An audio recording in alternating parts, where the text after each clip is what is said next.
제가 결혼한 지 이제 7년 정도 됐는데요. 결혼하고 참 많이 바뀌었습니다. 아내 말로는 결혼하고 사람 됐답니다. 네. 많이 바뀐 것 중에 하나가 입맛이 바뀌었습니다. 예전에는 학교 식당 밥을 주로 먹었으니까 조미료가 많이 들어간 음식들을 많이 먹었습니다. 그래서 매운 거, 짠 거, 설탕 많이 들어간 거, 그런 음식들을 주로 먹다 보니까 어느 날 이렇게 누가 식사 대접한다고 자연주의 음식이라고 해서 이렇게 간이 거의 안 된 뭐 오리고기를 먹는다든지 이러면 별로 맛이 없었습니다. 근데 이제 7년 정도 지나고 나서 이제 아이들 위주로 식단이 운영이 됩니다. 소금도 안 넣고요, 간도 조금하고 그런 음식을 이제 주로 먹다 보니까 제 입맛이 많이 변했습니다. 예전에는 거의 매일 가서 먹던 김치찌개집을 이렇게 가서 먹어봤는데 결혼하기 전과 분명히 같은 주방장이고 같은 장소인데도 불구하고 맛이 다르게 느껴졌습니다. 제 입맛이 변해서 그렇습니다.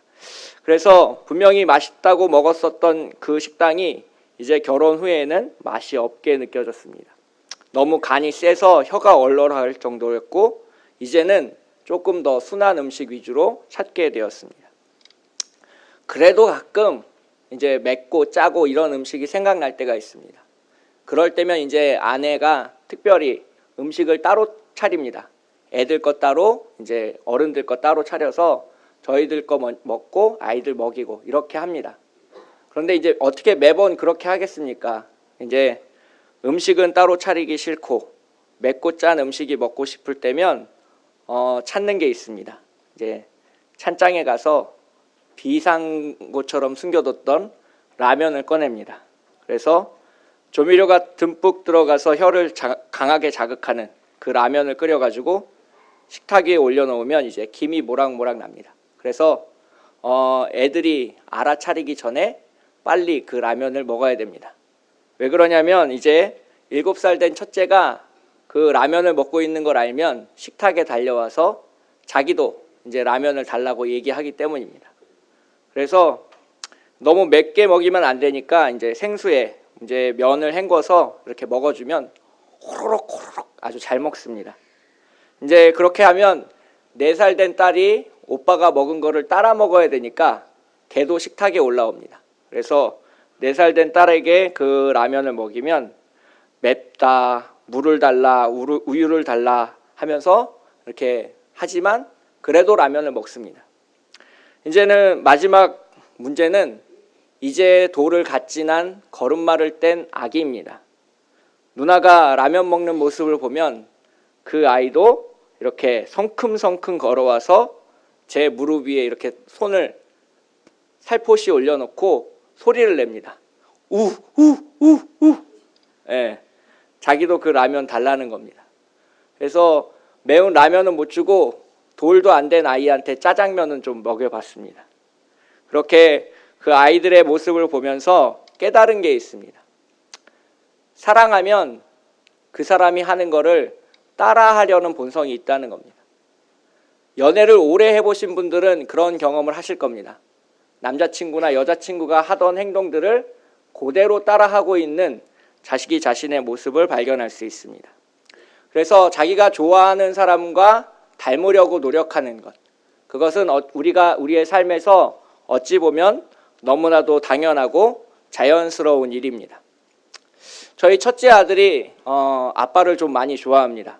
그래서 어디 나갈 때 저랑 똑같이 옷 입는 걸 좋아합니다. 제가 잠바를 입으면 본인도 잠바를 입어야 되고 제가 남색 바지를 입으면 본인도 남색 반바지를 찾는 그런 아이입니다. 그래서 그 아들을 보면서 이런 생각을 속으로 해본 적이 있습니다. 아빠를 좋아하는 아들은 아빠를 닮으려고 저렇게 노력하는데 하나님을 좋아하는 나는 과연 무슨 노력을 해왔는지 좀 궁금하게 생각했습니다. 나는 예수님을 사랑하나? 나는 정말 하나님을 사랑하는 것일까? 내 삶의 어떤 부분이, 내 모습에서 과연 어떤 부분이 예수님을 닮아 있는 것일까? 라고 생각했습니다. 그런 생각을 하고 나서 이제 최근에 그런 기도를 하기 시작했습니다. 예수님 발가락만이라도 좀 닮았으면 좋겠습니다. 라고 그렇게 기도하기 시작했습니다. 즉, 우리가 진정으로 주님을 사랑한다면 우리는 그 사랑의 증표를 우리의 몸과 행동에서 찾을 수 있어야 된다는 겁니다. 예수님처럼 말하고 있는지, 예수님처럼 기도하고 있는지, 예수님처럼 하나님의 말씀을 사모하고 있는지, 예수님처럼 다른 사람을 긍휼의 마음으로 바라보고 있는지 우리는 날마다 끊임없이 질문해야 합니다. 참빛교회 여러분, 예수 그리스도를 닮아가시기를 축복하겠습니다. 사랑하면 닮아갑니다. 그리고 또 한 가지 있습니다. 사랑하면 기다릴 수 있습니다. 오늘 본문 36절을 보시면 너희는 마치 그 주인이 혼인집에서 돌아와 문을 두드리면 곧 열어주려고 기다리는 사람과 같이 되라. 저는 이 구절 36절을 볼 때마다 생각나는 사람이 있습니다. 그 사람은 바로 저의 어머니입니다. 제가 태어나서부터 28살에 이제 부모님 집에서 분가해서 기숙사에서 살기 시작했는데요. 28살이 되는 그 해까지 제가 남들이 가지고 다니는 것 한 가지를 절대 가지고 다니지 않았습니다. 그건 뭐였냐면 바로 집 열쇠였습니다. 저희는 4남매가 살고 있었고 집에 가면 항상 누군가 있었고 초인종을 누르면 문을 열어줬습니다. 심지어는 제가 때늦은 사춘기를 겪어서 대학교 시절에 사춘기를 겪었는데요. 새벽 2시에 집에 들어가고 새벽 5시에 집에를 들어가도 저는 열쇠를 가지고 다니지 않았습니다. 5층 집을 올라가서 대문을 2번 똑똑 두드리면 어머니가 나와서 문을 열어주셨습니다. 저희 어머니는 보통 밤 9시에 주무셔서 새벽 4시 반이면 깨어나시는 아침형 인간입니다. 그런데 그 어머니께서 이 방황하는 아들 때문에 참 많이 고생하셨습니다. 한 번은 새벽 늦게 집에 올라가고 있는데 집 대문이 열려 있었습니다. 그래서 깜짝 놀라서 나중에 어머니에게 물어보자 올라오는 발자국 소리만 들어도 내 아들인 줄 알아서 문을 열어놓으셨다는 겁니다. 그래서 제가 오늘 본문 36절의 말씀을 깨달아 알게 되었습니다. 문을 열어주려고 기다리는 사람, 그 사람은 다가오고 있는 그 사람을 진정으로 사랑하는 사람이고 그 사람이 오기를 반겨하는 사람이라는 것입니다. 사랑하기 때문에 기다릴 수 있는 사람, 그 사람만이 혼인집의 신랑을 맞이하는 축복을 누릴 수 있다라고 성경은 기록하고 있습니다. 주님을 기다리시면서 오늘 주님을 사랑함으로 주님을 맞이하시는 우리 모두가 되시기를 축복하겠습니다. 마태복음 25장에서 예수님은 천국은 마치 등을 들고 신랑을 맞이하러 나간 열 처녀와 같다라고 말씀하셨습니다. 지혜로운 여인들은 등과 함께 기름도 가지고 나갔고요. 어리석은 사람들은 등만 손에 쥐고 나갔습니다. 등불이 다 꺼져가는 동안 신랑은 오지 않았고 신랑이 왔을 때에는 기름이 부족해서 기름을 채워야 한다는 사실을 깨닫게 되었습니다. 어리석은 사람들이 기름을 파는 상인들에게 가서 기름을 사오는 동안, 자리를 비운 동안 준비하였던 사람들은 혼인잔치에 들어가고 문은 닫혔습니다. 오늘 함께 읽은 누가복음 12장 35절부터 40절, 그리고 마태복음 25장 1절부터 13절에서 예수님께서는 분명하게 강조하고 계십니다. 예수 그리스도의 재림을 준비하라. 준비된 자가 아니면 천국에 들어갈 수 없다는 것입니다. 최근에 텔레비전에서 다큐 프로그램을 보았습니다. 그 프로그램의 주제는 우리가 노후를 어떻게 준비해야 하는가에 대한 내용이었습니다. 실제로 60대, 70대이신 어르신들의 삶의 모습을 보여주면서 어떻게 우리가 살아갈 것인지에 대한 고민을 하게 해주는 그런 프로그램이었습니다. 그 프로그램의 결론 중에 하나는 더 이상 우리가 살고 있는 집은 우리의 노후를 보장해주지 않는다는 메시지였습니다. 실제로 일본의 빈집의 사례를 소개하면서 주택가격이 하락하여서 어려움을 겪고 있는 노인들의 모습을 보여주었습니다. 일본의 한 노인은 40년 전에 자기 돈으로 1억 2천만 원을 들여서 집을 구매했는데 현재 그 집의 시세는 4,500만 원으로 떨어져서 팔지도 못하고 계속 그 집에 살고 있었습니다. 주택가격이 상승하면 그 재산을 자식들에게 상속해 주려는 아주 소박한 꿈을 꾸고 있었는데 그 인터뷰 속에서 그 노인은 자신의 가지고 있던 그 소박한 꿈이 실패한 것 같다라고 담담하게 말했습니다. 또한 한국에서 금융업에 종사하다가 퇴직하신 분의 모습도 보여주었습니다. 자녀 양육에 최선을 다하고 50평대의 큰 아파트를 마련하고 그분은 은퇴했습니다. 현재 70이 넘은 그분의 삶의 모습은 그 집을 은행에 담보로 맡기고 주택연금을 받고 있었습니다. 아들로부터 자녀로부터 도움을 받기 싫어서 자신이 가지고 있는 집을 은행에 맡기고 월 얼마씩 받는 그런 것들을 담당하고 있었습니다. 그 프로그램에서 가장 건강하게 노후를 준비하신 분 두 분이 있었습니다. 한 분은 공장에서 일하셨던 분인데 자신이 직장에 취업할 때부터 은퇴를 계획하고 준비했던 분이었습니다. 그는 정년이 되는 65세까지 자신이 받을 수 있는 월급을 계산하고 그것을 40% 가까이 저축하면 얼마를 모을 수 있는지 계산했습니다.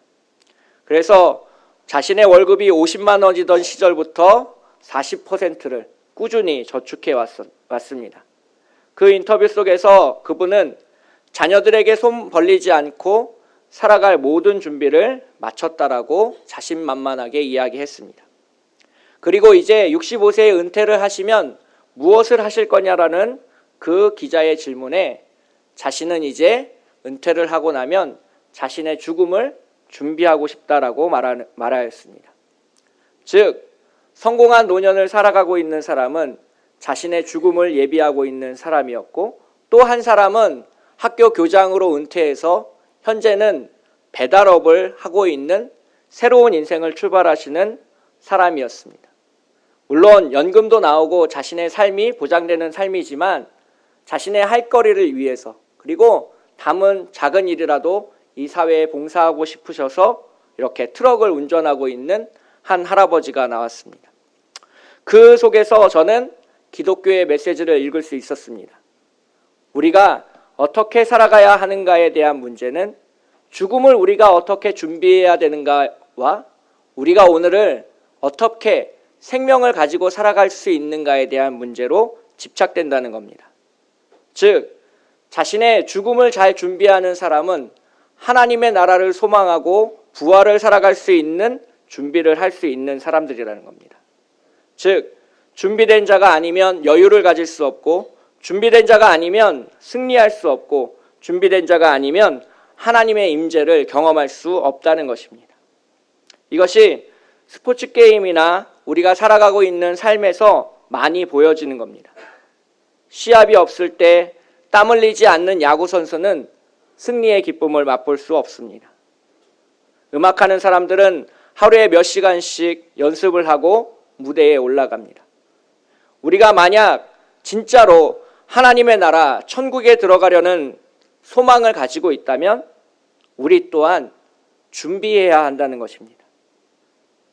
예수님을 닮아가려고 이 땅 위에서 노력하고 예수님을 기다리기 위해서 등불을 켜고 서서 기다릴 수 있는 사람이 아니라면 우리는 하나님 나라에 들어갈 수 없다는 것입니다. 지금 한국 경제는 매우 어려움에 처해 있습니다. 많은 이유가 있겠지만 그 중에 가장 큰 부분은 우리가 준비가 부족했기 때문입니다. 대한민국 경제는 70년대, 80년대에 제조업을 중심으로 부흥했습니다.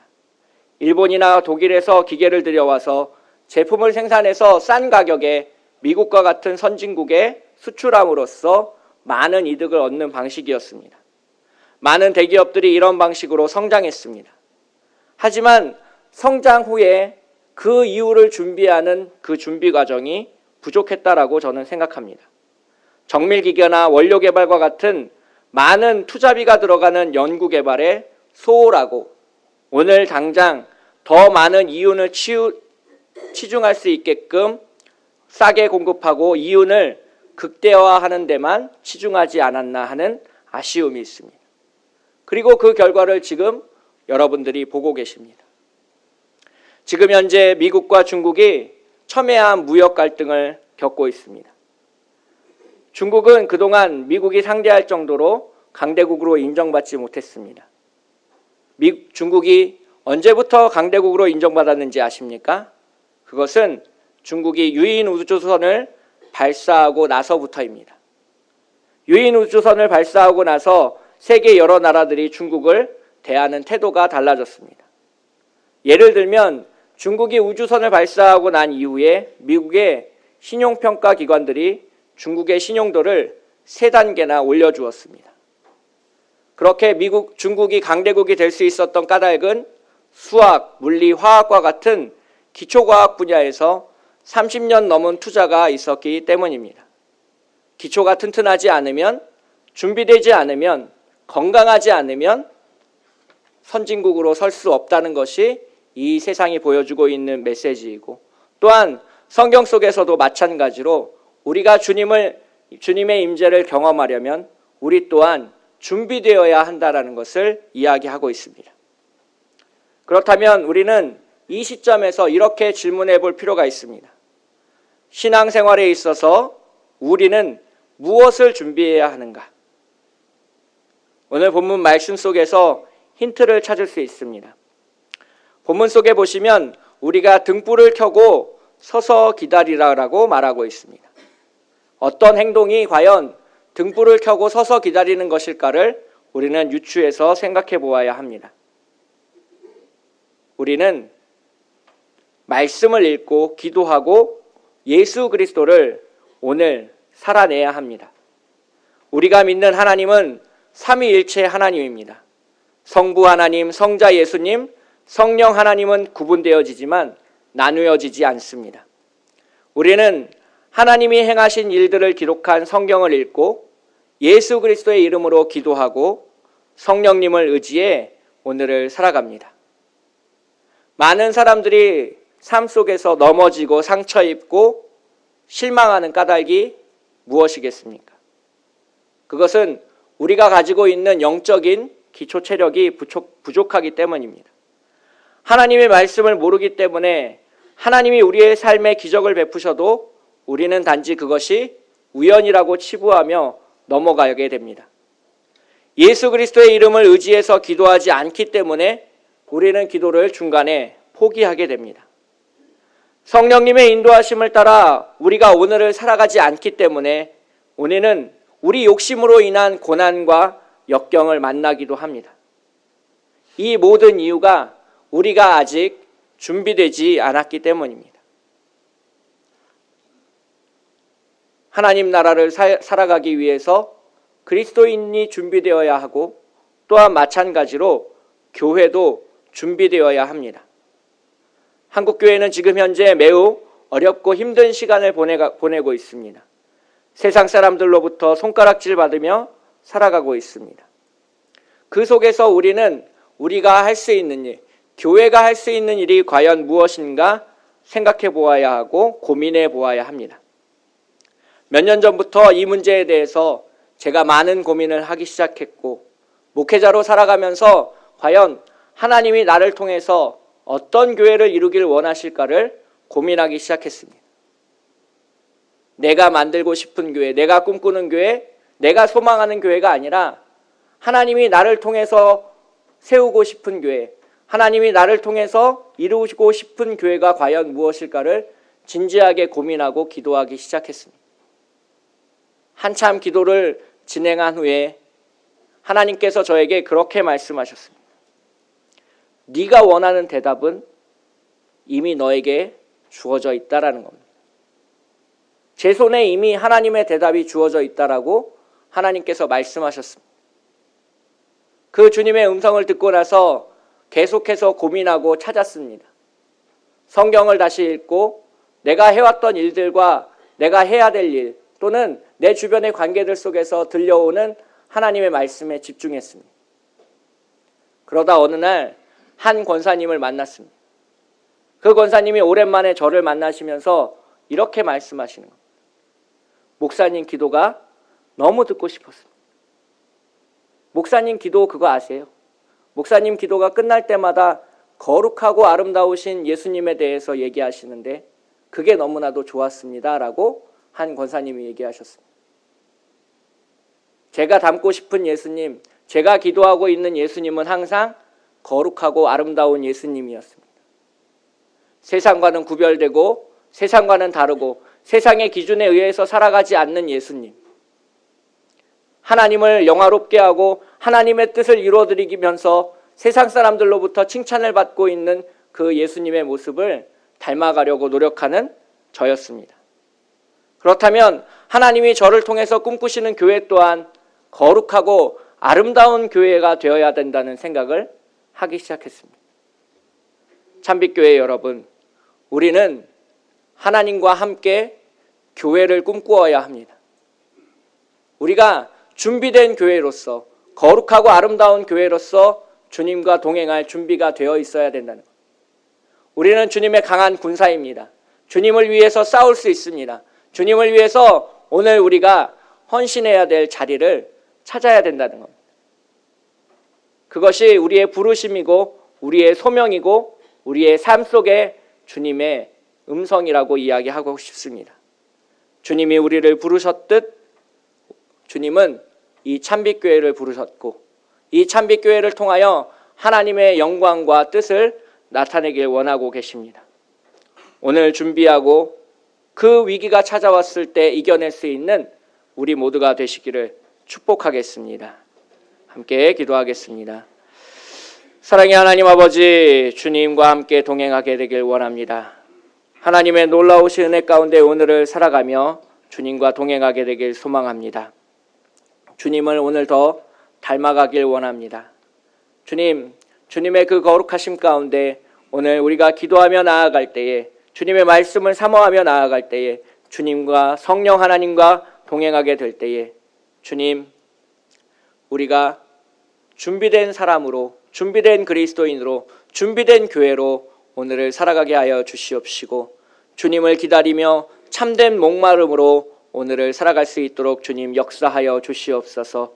주님 우리 가운데 임재하셔서 하나님의 놀라우신 음성을 들려주시고 주님의 귀한 동역자들을 주님께서 축복하여 주시옵소서. 거룩하고 아름다우신 우리를 사랑하시는 예수님의 이름으로 간절히 기도합니다. 아멘.